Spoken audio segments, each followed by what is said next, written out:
आप बस देखते हैं कि कोई नाकाबिल इंसान फिर से प्रमोट हो गया है।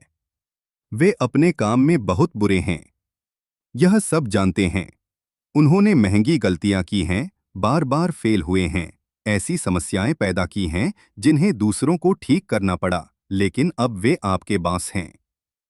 इस बीच जो इंसान असल में डिपार्टमेंट को चला रहा है, वह अभी भी उसी पोजीशन पर है। उसे नजरअंदाज किया जाता है, उसकी वैल्यू कम समझी जाती है, वह अनदेखा है। और आप सोच रहे हैं, यह सब कैसे होता रहता है? निकोलो मैकियावेली ने 500 साल पहले यही सवाल पूछा था, और उन्होंने जो पता लगाया वह आपको परेशान कर देगा। बेवकूफ लोग गलती से चीजों को नहीं चलाते। सिस्टम उन्हें वहां पहुंचाने के लिए ही बनाया गया है। इसलिए नहीं कि कोई साजिश है, बल्कि इसलिए कि पावर स्ट्रक्चर स्वाभाविक रूप से कैसे विकसित होते हैं। मैकियावेली ने रेनेसां इटली में ऐसा होते देखा। नाकाबिल रईसों को पावर विरासत में मिली। बेवकूफ जनरलों ने लड़ाइयां हारी। भ्रष्ट अधिकारियों ने शहरों को बर्बाद कर दिया, जबकि शानदार रणनीतिकार, काबिल प्रशासक और समझदार सलाहकार शक्तिहीन रहे या बहुत ज्यादा स्मार्ट होने की वजह से उन्हें फांसी दे दी गई। उन्हें एहसास हुआ कि यह सब रैंडम नहीं है, यह एक पैटर्न है। और यह पैटर्न बताता है कि बेवकूफ़ी असल में पावर हासिल करने में एक फायदा है, कोई कमी नहीं, बल्कि एक खूबी है। उन्होंने द प्रिंस में लिखा, हर कोई देखता है कि आप कैसे दिखते हैं। बहुत कम लोग अनुभव करते हैं कि आप असल में क्या हैं। मतलब पावर के खेल में काबिल दिखने से ज्यादा जरूरी है काबिल होना। और बेवकूफ लोग काबिल दिखने में बेहतर होते हैं क्योंकि उन्हें खुद पर शक करने के लिए काफी जानकारी नहीं होती। आज मैं आपको मैकियावेली का पूरा एनालिसिस दिखाऊंगा कि बेवकूफ लोग दुनिया पर राज क्यों करते हैं। आपको निराश करने के लिए नहीं, बल्कि आपको समझ से लैस करने के लिए। क्योंकि एक बार जब आप उन तरीकों को देख लेंगे जो बेवकूफ़ी को बढ़ावा देते हैं, तो आप उनके आसपास से निकल सकते हैं या कम से कम उनसे कंफ्यूज होना बंद कर सकते हैं। यही वजह है कि बेवकूफ़ लोग दुनिया पर राज करते हैं, और उन्होंने हमेशा ऐसा किया है। चलिए शुरू करते हैं। बेवकूफ़ लोग पूरे आत्मविश्वास से बोलते हैं, क्योंकि वे जटिलता को नहीं समझते। समझदार लोग बारीकियों के साथ बोलते हैं, क्योंकि वे समझते हैं। और भीड़ आत्मविश्वास का पालन करती है, सटीकता का नहीं। पिछली बार जब आपने कोई डिबेट देखी थी, तो उसके बारे में सोचिए। समझदार इंसान कहता है, इस मुद्दे पर विचार करने के लिए कई फैक्टर हैं। ऐतिहासिक संदर्भ ए बताता है, लेकिन उभरता हुआ डेटा भी बताता है, और हमें फैसला करने से पहले सी पर विचार करना चाहिए। बेवकूफ इंसान कहता है, जवाब साफ है, हम एक्स करेंगे। जो कोई भी असहमत है, वह बेवकूफ है। बहस कौन जीता? हर बार बेवकूफ इंसान। इसलिए नहीं कि उनका जवाब सही था, बल्कि इसलिए कि उनका आत्मविश्वास मनोवैज्ञानिक रूप से संतोषजनक था। मैकियावेली ने फ्लोरेंस में यह लगातार देखा। जो राजनेता जटिलता मानते थे, उन्हें कमजोर या अनिर्णायक मानकर खारिज कर दिया जाता था। जो राजनेता आसान समाधान देते थे, वे चुने जाते थे, भले ही वे समाधान बुरी तरह फेल हो जाते थे। क्यों? क्योंकि इंसानी दिमाग नेताओं को आंकने के लिए शॉर्टकट अपनाता है। हम ऐसे माहौल में पले बढ़े हैं जहां निर्णायक कार्रवाई अक्सर सही विश्लेषण से ज्यादा कीमती होती थी। जिस नेता ने कहा कि अब बाघ से भागो, उसने उस नेता से ज्यादा जान बचाई जिसने कहा कि चलो सोचते हैं कि क्या यह शिकारी सच में खतरा है। लेकिन यह विकासवादी शॉर्टकट आज की जटिलता में फेल हो जाता है। आसान समस्याएं आसान सोच को इनाम देती हैं, जटिल समस्याएं इसे सजा देती हैं। फिर भी हम आत्मविश्वास वाली आवाज का पालन करते हैं, क्योंकि आत्मविश्वास आत्मविश्वास जैसा लगता है। यह डनिंग क्रूगर प्रभाव है, इससे पहले कि मनोवैज्ञानिकों ने इसे नाम दिया। आप जितना कम जानते हैं, उतना ही ज्यादा आत्मविश्वास महसूस करते हैं। आप जितना ज्यादा जानते हैं, उतना ही ज्यादा आपको पता चलता है कि आप क्या नहीं जानते। बेवकूफ लोग उस शक का अनुभव नहीं करते जो जटिलता को समझने से आता है। इसलिए वे ऐसे आत्मविश्वास से बोलते हैं जो समझदार लोग सच में महसूस नहीं कर सकते। और वह आत्मविश्वास जीतता है। बार बार अंदाजे के मुताबिक अपने वर्कप्लेस के समझदार सहकर्मी के बारे में सोचिए। हमें इस तरीके को आजमाना चाहिए क्योंकि ऐतिहासिक रूप से इस तरह के प्रोजेक्ट्स में बेवकूफ बॉस की वजह से दिक्कतें आती हैं। बस कर दो, यह काम करेगा, मुझे भरोसा है। जब यह किसी तरह काम कर जाता है तो किसे क्रेडिट मिलता है? उस बेवकूफ बॉस को जिसने आत्मविश्वास दिखाया। जब यह फेल हो जाता है तो किसे दोष दिया जाता है? उस समझदार सहकर्मी को जिसने पूरी तरह से कमिट नहीं किया। मैकियावेली इसे तुरंत पहचान लेते। उन्होंने लिखा, लोग आम तौर पर हाथ से ज्यादा आंखों से आंकते हैं क्योंकि आपको देखना सबके बस की बात है, लेकिन आपसे संपर्क करना कुछ ही लोगों के बस की बात है। हर कोई आपके आत्मविश्वास को आंक सकता है, कुछ ही लोग आपके आत्मविश्वास को आंक सकते हैं। इसलिए आत्मविश्वास को इनाम मिलता है जबकि आत्मविश्वास को नजरअंदाज कर दिया जाता है। यही पहला कारण है कि बेवकूफ लोग दुनिया चलाते हैं। वे वह आत्मविश्वास दिखाते हैं जिसे समझदार लोग असल में नकली नहीं बना सकते और सिस्टम सटीकता के बजाय आत्मविश्वास को चुनते हैं। सत्ता संरचनाओं को खुद को बनाए रखने की जरूरत होती है। बेवकूफ लोग उन्हें बनाए रखते हैं। समझदार लोग उन पर सवाल उठाते हैं।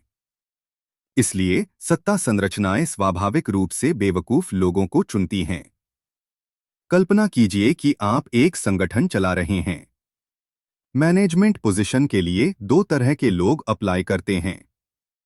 टाइप ए कमियों को देखता है, पुराने प्रोसेस पर सवाल उठाता है, ऐसे सुधार सुझाता है जिनके लिए बदलाव की जरूरत होगी, और जब लीडरशिप गलत होती है तो उन्हें चुनौती देता है। टाइप बी बिना सवाल किए प्रक्रियाओं का पालन करता है, अथॉरिटी को अपने आप स्वीकार करता है, मौजूदा सिस्टम का बचाव करता है और कभी कोई दिक्कत पैदा नहीं करता। आप किसे प्रमोट करेंगे? अगर आप इंस्टीट्यूशनल स्थिरता के ऑप्टिमाइज ऑप्टिमाइज कर रहे हैं, जैसा कि ज्यादातर संस्थान करते हैं, तो आप टाइप बी को प्रमोट करेंगे। क्यों? क्योंकि टाइप ए खतरनाक होता है, बुरा नहीं, बस सिस्टम को डिस्टर्ब करने वाला। वे देखते हैं कि क्या खराब है और उसे ठीक करना चाहते हैं। लेकिन ठीक करने के लिए यह मानना पड़ता है कि चीजें खराब हैं, और यह मानना कि चीजें खराब हैं उन लोगों के लिए खतरा होता है जिन्होंने खराब सिस्टम बनाया है या जिन्हें इससे फायदा होता है। इसलिए समझदार लोगों को टीम प्लेयर नहीं का लेबल मिल जाता है। मुश्किल कल्चरल फिट के मुद्दे बहुत ज्यादा आलोचनात्मक। जबकि बेवकूफ लोग ऊपर उठते हैं क्योंकि वे कभी लीडरशिप पर सवाल नहीं उठाते, बुरे फैसलों का बचाव करते हैं, आरामदायक गड़बड़ी बनाए रखते हैं और मौजूदा सत्ता के लिए कोई खतरा पैदा नहीं करते। मैकियावेली ने यह सब फ्लोरेंस को बार बार करते हुए देखा। शानदार सलाहकारों को जिन्होंने समस्याओं की पहचान की, देश निकाला दे दिया गया या मार दिया गया। औसत दर्जे के चापलूसों को जिन्होंने नेताओं की तारीफ की, प्रमोट किया गया और अमीर बनाया गया। इसलिए नहीं कि नेताओं को बुरी सलाह पसंद थी, बल्कि इसलिए कि उन्हें ऐसी सलाह पसंद थी जो उनकी पोजीशन के लिए खतरा न हो। इससे एक सिलेक्शन मैकेनिज्म बनता है। सत्ता के रास्ते के लिए जरूरी है कि जो लोग पहले से सत्ता में हैं, उन्हें खतरा न हो। और उन्हें खतरा न पहुंचाने का सबसे आसान तरीका है कि आप इतने बेवकूफ हों कि यह पहचान ही न पाएं कि क्या गलत है। पॉलिटिकल सिस्टम के बारे में सोचिए। वह राजनेता जो कहता है कि इस समस्या के प्रति हमारा पूरा तरीका ही गलत है, शायद ही कभी जीतता है। वह राजनेता जो कहता है कि हमें बस वही करना है जो हम पहले से कर रहे हैं, चुना जाता है। क्यों? क्योंकि दूसरा मैसेज किसी को खतरा नहीं पहुंचाता। इसके लिए किसी बदलाव की जरूरत नहीं है, पिछली गलतियों को मानने की जरूरत नहीं है, स्थापित हितों के लिए कोई जोखिम नहीं है। पहला मैसेज मौजूदा सिस्टम में निवेश करने वाले सभी लोगों को खतरा पहुंचाता है, और ये वे ज्यादातर लोग होते हैं जो यह तय करने की पोजीशन में होते हैं कि कौन ऊपर उठेगा। इसलिए बेवकूफ लोग ऊपर उठते हैं, अपनी बेवकूफ़ी के बावजूद नहीं, बल्कि अपनी बेवकूफ़ी की वजह से। उनकी बेवकूफ़ी उन्हें सुरक्षित बनाती है, उन्हें सवाल उठाने वालों के बजाय सिस्टम को बनाए रखने वाला बनाती है, उन्हें ऐसे सिस्टम का परफेक्ट नौकर बनाती है जिन्हें नौकरों की जरूरत होती है, सुधारकों की नहीं। अयोग्य नेताओं को योग्य अधीनस्थों से खतरा महसूस होता है, इसलिए वे खुद से भी कम योग्य लोगों को हायर करते हैं, जिससे बेवकूफ़ी की एक चेन बन जाती है। मैकियावेली ने लिखा, किसी शासक की बुद्धिमत्ता का अंदाजा लगाने का पहला तरीका यह है कि उसके आसपास के लोगों को देखा जाए। लेकिन वह समझ गया था कि कमजोर नेता अपने अधिकार को सुरक्षित रखने के लिए कमजोर अधीनस्थों को क्यों चुनते हैं, ताकि उन्हें कभी भी अपनी सत्ता के लिए खतरा महसूस न हो। सोचिए क्या होता है जब कोई बेवकूफ व्यक्ति सत्ता में आता है। वे किसी न किसी स्तर पर जानते हैं कि वे असल में काबिल नहीं हैं। वे इसे जानबूझकर स्वीकार नहीं कर सकते, लेकिन असुरक्षा तो होती है। इसलिए जब वे किसी को नौकरी पर रखते हैं तो उनके सामने एक चुनाव होता है। विकल्प ए, किसी ज्यादा स्मार्ट व्यक्ति को नौकरी पर रखें, पकड़े जाने का जोखिम उठाएं, बदले जाने का जोखिम उठाएं, तुलना में बेवकूफ दिखने का जोखिम उठाएं। विकल्प बी, किसी कम आत्मविश्वासी व्यक्ति को नौकरी पर रखें, सुरक्षित महसूस करें, कभी खतरा महसूस न करें, हमेशा कमरे में सबसे स्मार्ट व्यक्ति बने। वे कौन सा चुनते हैं? विकल्प बी, हमेशा। इससे वह स्थिति बनती है जिसे संगठनात्मक मनोवैज्ञानिक योग्यता कैस्केडिंग कहते हैं। स्तर 1, अयोग्य नेता, IQ 100, कम योग्य अधीनस्थों को नौकरी पर रखता है, IQ 95। स्तर 2, वे अधीनस्थ अपने से कम योग्य लोगों को नौकरी पर रखते हैं, IQ 90। स्तर 3, वह स्तर और भी बुरे लोगों को नौकरी पर रखता है, IQ 85। नतीजा, संगठन में ऊपर से नीचे तक 15 पॉइंट की बुद्धिमत्ता में गिरावट आती है और हर स्तर पर अयोग्यता बढ़ती जाती है। मैकियावेली ने देखा कि इसने इतालवी शहर राज्यों को बर्बाद कर दिया। कमजोर राजकुमारों ने खुद को चापलूसों से घेर लिया। उन चापलूसों ने अयोग्य लोगों को नौकरी पर रखा। उन अयोग्य लोगों ने आपदाओं को जन्म दिया। कुछ ही पीढ़ियों में सक्षम प्रशासन असंभव हो गया, क्योंकि पूरी व्यवस्था को गैर खतरनाक औसत दर्जे के लिए अनुकूलित कर दिया गया था। आधुनिक उदाहरण आपने यह कॉरपोरेशनों में देखा है। असुरक्षित CEO ऐसे VP को नौकरी पर रखता है जो उन्हें चुनौती नहीं देंगे। वे VP ऐसे निदेशकों को नौकरी पर रखते हैं जो उन्हें खतरा नहीं पहुंचाएंगे। वे निदेशक ऐसे प्रबंधकों को नौकरी पर रखते हैं जिनसे कोई जोखिम नहीं होता। 5 स्तर नीचे, कंपनी में ऐसे लोग काम करते हैं जिन्हें समस्याओं को पहचानने या हल करने में उनकी अक्षमता के लिए सावधानी से चुना गया है। और यह स्वाभाविक रूप से होता है, किसी साजिश से नहीं, बल्कि हर परत खुद को उस खतरे से बचाती है जो योग्यता से आता है। मनोवैज्ञानिक इसे होमोफिली कहते हैं, समान दूसरों के साथ जुड़ने की प्रवृत्ति। लेकिन सत्ता संरचनाओं में यह विशेष रूप से नीचे की ओर होमोफिली है। हर स्तर अपने से कम सक्षम लोगों को चुनता है, क्योंकि ऊपर जाने के लिए आपको अपने से ऊपर वालों को खतरा नहीं पहुंचाना होता है। इसलिए जो लोग ऊपर उठते हैं वे होते हैं जो सबसे कम खतरा पैदा करते हैं, सबसे कम सक्षम जो अभी भी मुश्किल से काम कर पाते हैं, और जब वे सत्ता में आते हैं तो वे इसी पैटर्न को जारी रखते हैं। नतीजतन बेवकूफ़ी संस्थागत हो जाती है, खुद ब खुद बनी रहती है और नाकाबिलियत की परतों से काबिलियत से सुरक्षित रहती है। यही वजह है कि पूरी संस्थाएं, उद्योग और सरकारें सिस्टमैटिक रूप से बेवकूफ बन सकती हैं। अचानक विफलता से नहीं, बल्कि गैर खतरनाक नाकाबिलियत के लिए धीरे धीरे चुनाव से। हमारे दिमाग आत्मविश्वास का पालन करने के लिए विकसित हुए हैं, न कि काबिलियत का। और हम उनके बीच तब तक फर्क नहीं कर सकते जब तक हमारे पास वह विशेषज्ञता न हो जो आमतौर पर हमारे पास नहीं होती। मैकियावेली समझ गए थे, आम लोग हमेशा दिखावे पर जाते हैं और दुनिया में ज्यादातर आम लोग ही हैं। वह एलिटिस्ट नहीं थे, वह एक ऐसी सोचने की कमी के बारे में बता रहे थे जो हम सब में है। कॉन्फिडेंस को आंकना आसान है, काबिलियत को आंकना मुश्किल है। सोचिए कि आप किसी ऐसे फील्ड में किसी की काबिलियत को कैसे जज करते हैं जिसके बारे में आपको समझ नहीं है। क्या आप किसी सर्जन को ऑपरेशन करते हुए देखकर उसकी स्किल का अंदाजा लगा सकते हैं? नहीं, जब तक आप खुद सर्जन न हों। क्या आप किसी इंजीनियर के कैलकुलेशन देखकर उसकी काबिलियत का अंदाजा लगा सकते हैं? नहीं, जब तक आप खुद इंजीनियर न हों। क्या आप किसी स्ट्रैटेजिस्ट का प्लान सुनकर उसकी समझदारी का अंदाजा लगा सकते हैं? नहीं, जब तक आप खुद एक अनुभवी स्ट्रैटेजिस्ट न हों। लेकिन क्या आप उनका कॉन्फिडेंस तुरंत आंक सकते हैं? हर कोई कर सकता है।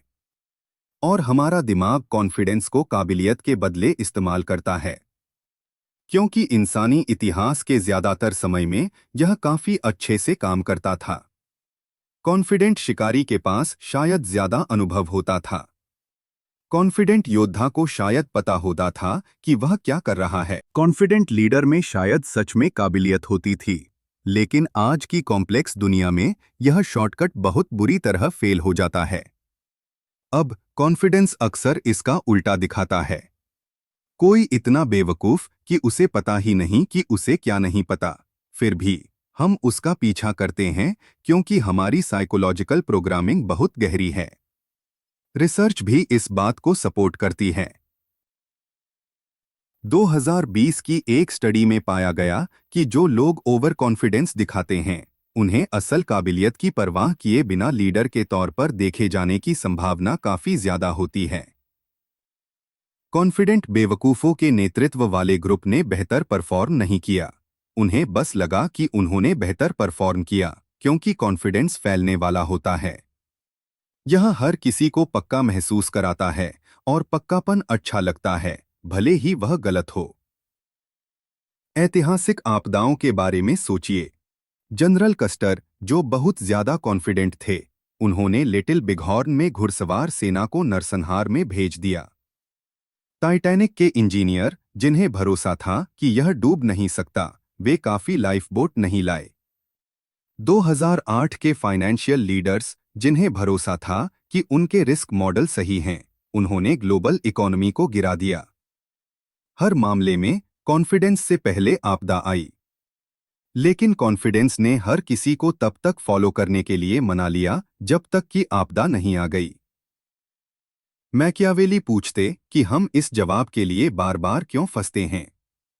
क्योंकि कॉन्फिडेंट काबिलियत और कॉन्फिडेंट नाकाबिलियत के बीच फर्क करने के लिए ऐसी एक्सपर्टीज चाहिए जो ज्यादातर लोगों के पास नहीं होती। और जब हर किसी में उस एक्सपर्टीज की कमी होती है, तो वे डिफ़ॉल्ट रूप से कॉन्फिडेंस को फॉलो करते हैं। यही वजह है कि बेवकूफ़ लोग दुनिया चलाते हैं, इसलिए नहीं कि हम उनका पीछा करने में बेवकूफ़ हैं, बल्कि इसलिए कि हमारा साइकोलॉजिकल ढांचा कॉन्फिडेंट बेवकूफ़ी को अनिश्चित समझदारी से ज़्यादा भरोसेमंद बनाता है।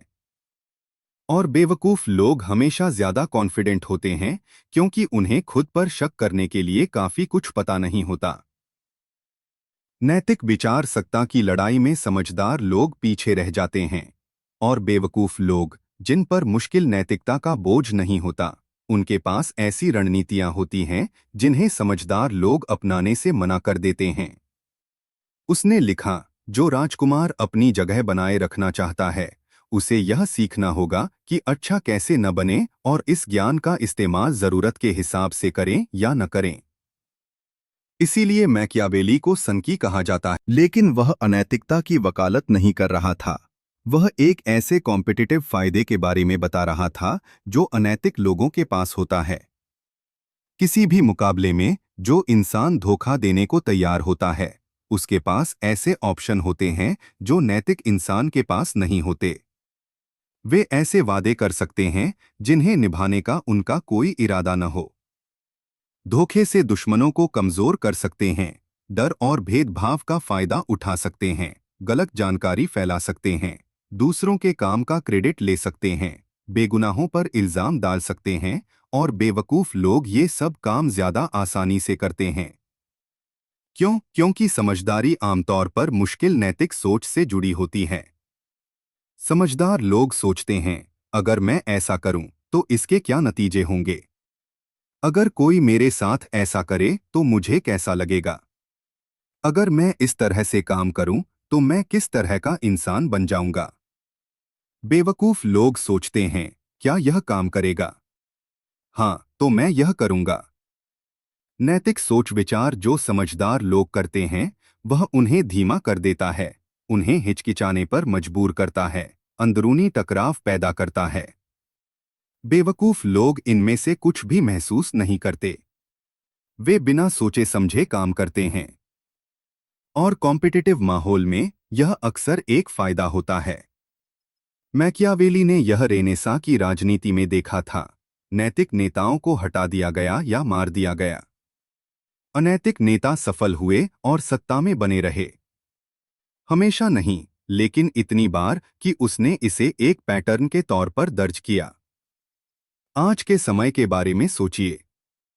नैतिक उम्मीदवार गलत जानकारी का इस्तेमाल करने से मना कर देता है और ऐसे इंसान से हार जाता है जो इसे खुलकर फैलाता है।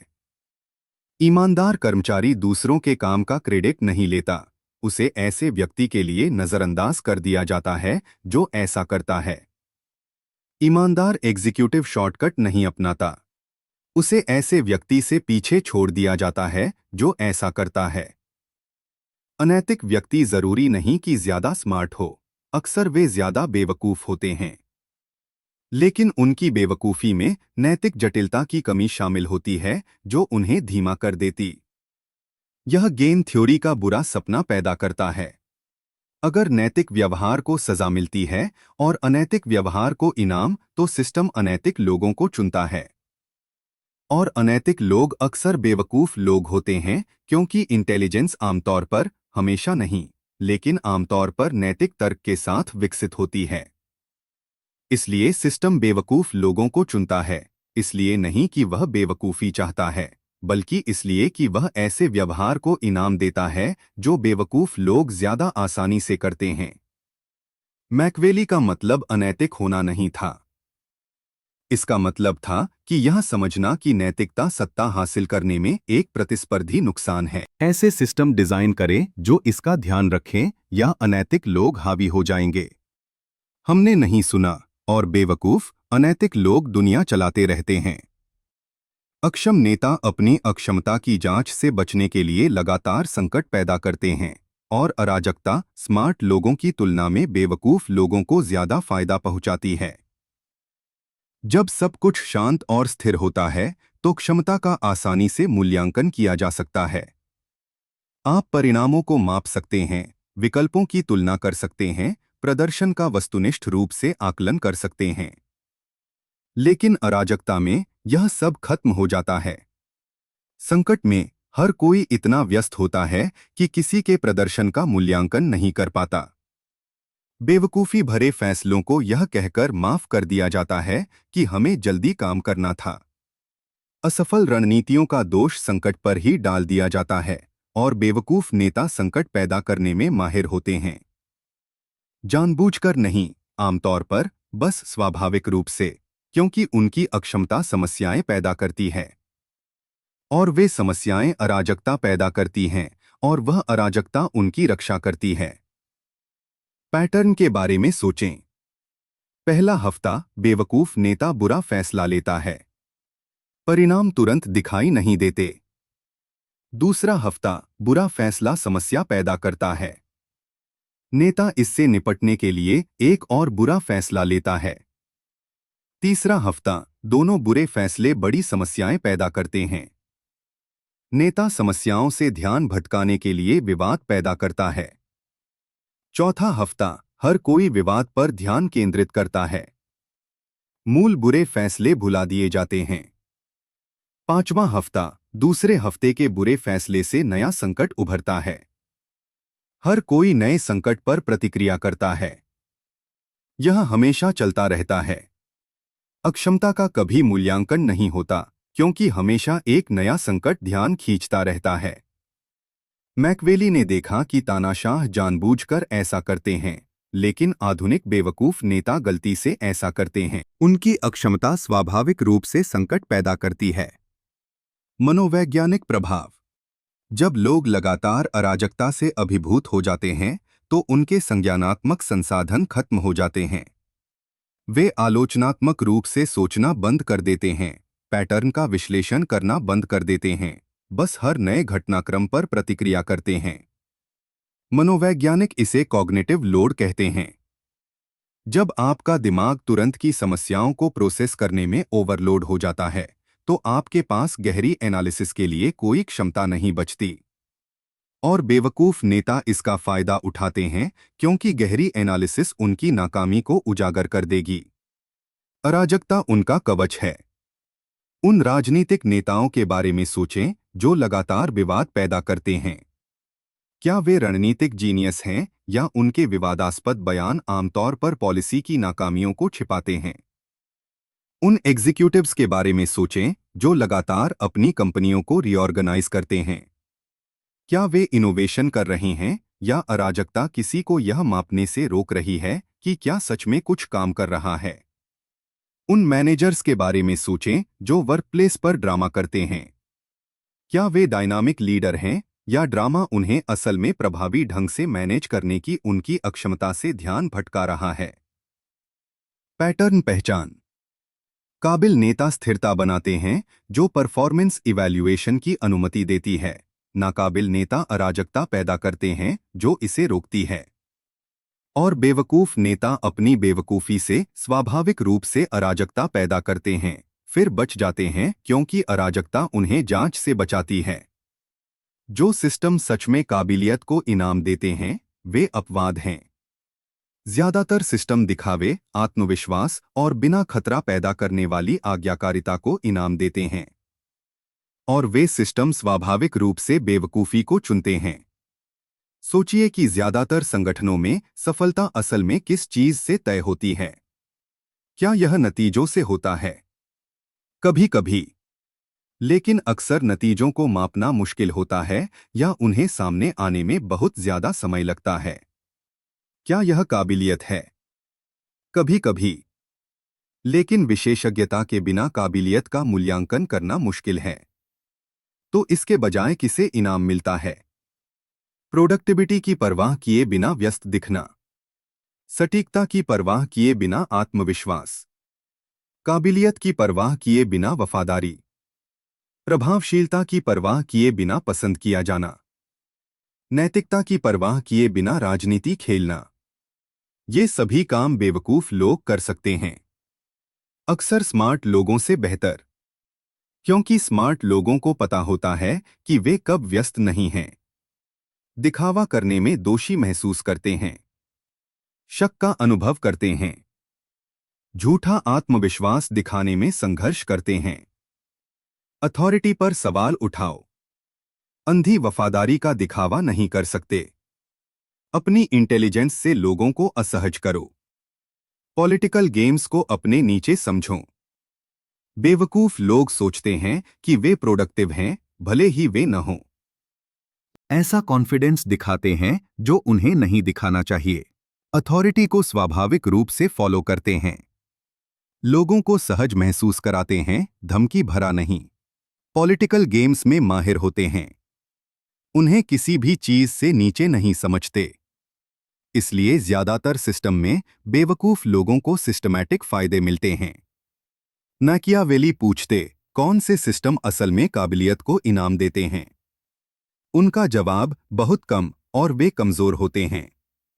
जो सिस्टम कॉन्फिडेंस को इनाम देते हैं, उन्हें साफ feedback mechanism, objective evaluation criteria, लंबी सोच, एक्सपर्टीज के आधार पर सिलेक्शन, पॉलिटिकल हेरफेर से सुरक्षा की जरूरत होती है। ज्यादातर सिस्टम में इनमें से कुछ भी नहीं होता। इसके बजाय उनमें देरी से या कोई फीडबैक नहीं होता। Subjective evaluation, short term focus, popularity के आधार पर सिलेक्शन, राजनीति के प्रति कमजोरी होती है। और उन सिस्टम में, जो ज्यादातर सिस्टम हैं, बेवकूफ़ी फलती फूलती है। ऐतिहासिक उदाहरण। रोम ने काबिलियत के आधार पर मिलिट्री प्रमोशन से शुरुआत की और अयोग्य सम्राटों में विरासत में मिली पदों पर खत्म हुआ। चीन ने काबिलियत के लिए सिविल सर्विस एग्जाम बनाए, जो आखिरकार ऐसे सिस्टम में बदल गए जो अनुरूपता के लिए चुनते थे। आधुनिक कॉरपोरेशन काबिलियत पर फोकस करके हायरिंग से शुरू होते हैं। आखिरकार ऐसे पॉलिटिकल माहौल बन जाते हैं जहां दिखावा ज्यादा मायने रखता है। पैटर्न यह है कि जो सिस्टम काबिलियत को इनाम देते हैं, वे ऐसे सिस्टम में बदल जाते हैं जो दिखावे को इनाम देते हैं, जब तक कि लगातार उस नेचुरल एंट्रोपी से बचाव न किया जाए। और ज्यादातर सिस्टम इससे बचाव नहीं करते, इसलिए वे बेवकूफ़ी की ओर फिसल जाते हैं। यही कारण है कि बेवकूफ़ लोग दुनिया चलाते हैं, क्योंकि ऐसे सिस्टम जो बेवकूफ़ लोगों को चीज़ें चलाने से रोकते हैं, वे दुर्लभ हैं, उन्हें बनाए रखना मुश्किल है, और लगातार उन ताकतों से खतरे में रहते हैं जिन्हें बेवकूफ़ी से फ़ायदा होता है।